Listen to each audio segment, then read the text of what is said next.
Once upon a time, in a small village by a wide, slow river, there lived a boy named Henry.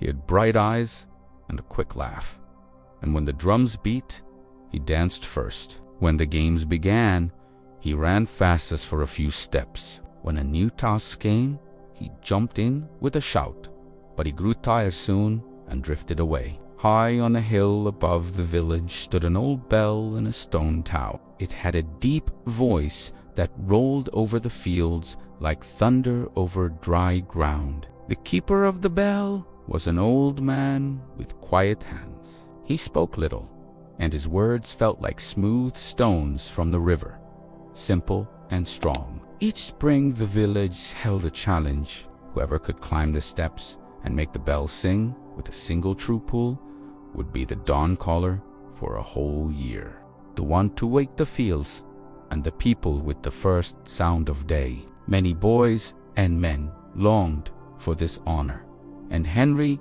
longed for it too. One evening, when the sky was gold and the river looked like a path of light, Henry ran up the hill to try the rope. He rushed, grabbed the rough rope, and yanked as hard as he could. The rope burned his palms. The knot slammed back, and the bell gave only a dull hum, like a bear that did not want to wake. Henry stepped back, face hot, and saw the old man watching from the tower door. "It is too heavy," Henry said. "My arms are not strong enough." The old man shook his head. "Your arms are fine," he said. "It is your mind that is not steady. The bell is old, and it obeys a steady hand." Henry frowned. "How can I make my mind steady?" The old man led him to the first step. "Come at dawn," he said. "Come every day. Do not come twice tomorrow, because you did not come today. Do not push when you should rest, and do not rest when you should act. We will teach your mind to stand still like a tree in the wind." So Henry came at dawn. The river was gray then, and birds were only beginning to speak. The old man gave him a clay cup with a line scratched near the top. "Fill it to the line," he said, "and carry it from the river to this stone without spilling. Then sweep 10 steps. Then hold the rope. Do not pull the bell. Just stand with the rope, breathe from your belly, and count to 30 with your breath." Henry felt silly at first. A bright older boy with a red sash laughed as he ran by. "Is that all?" the boy said.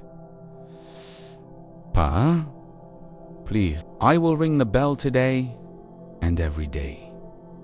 He leaped for the rope and jerked it hard. Again the bell hummed and slept. The old man did not answer the laughter. He only watched Henry fill the cup, walk the path, sweep the steps, and breathe.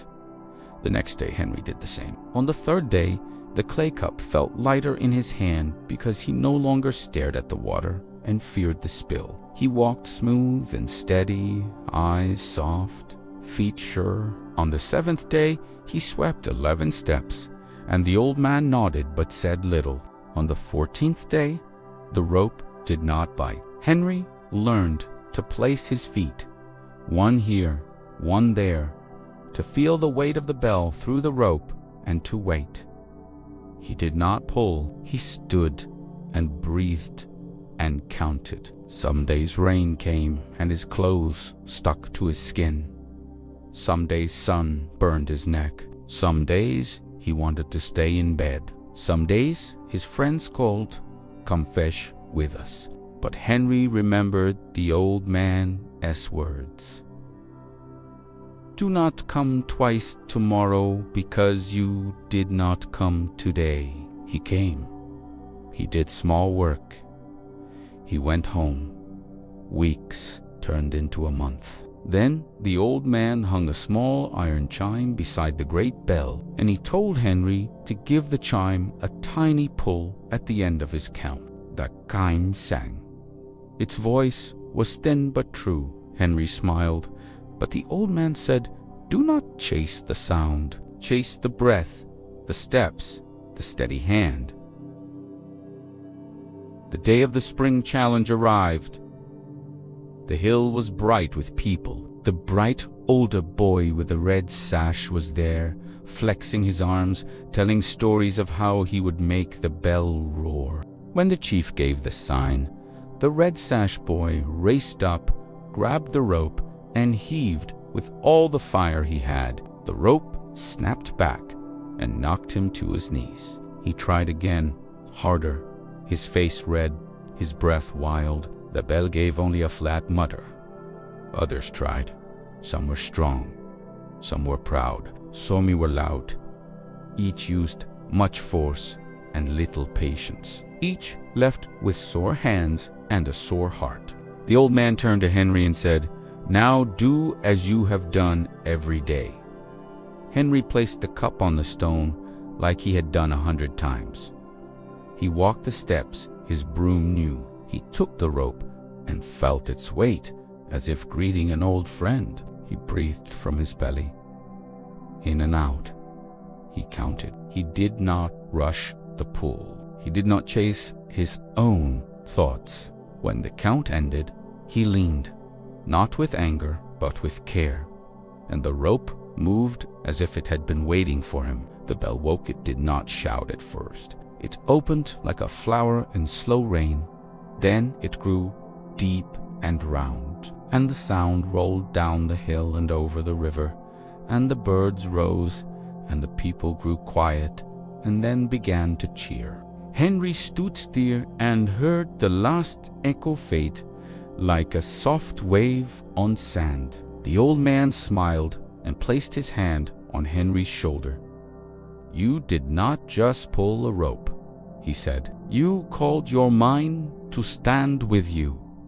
Henry did not feel like a hero. He felt calm, like the river on a clear morning. When people asked him how he won, he said, "I came every day and did a little.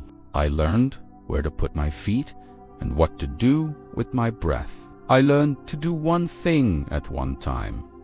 So we can learn from this story that flashy talent may make noise for a day, but steady daily effort guided by a calm and trained mind builds power that lasts. A river makes a stone smooth not by one strike but by many quiet touches.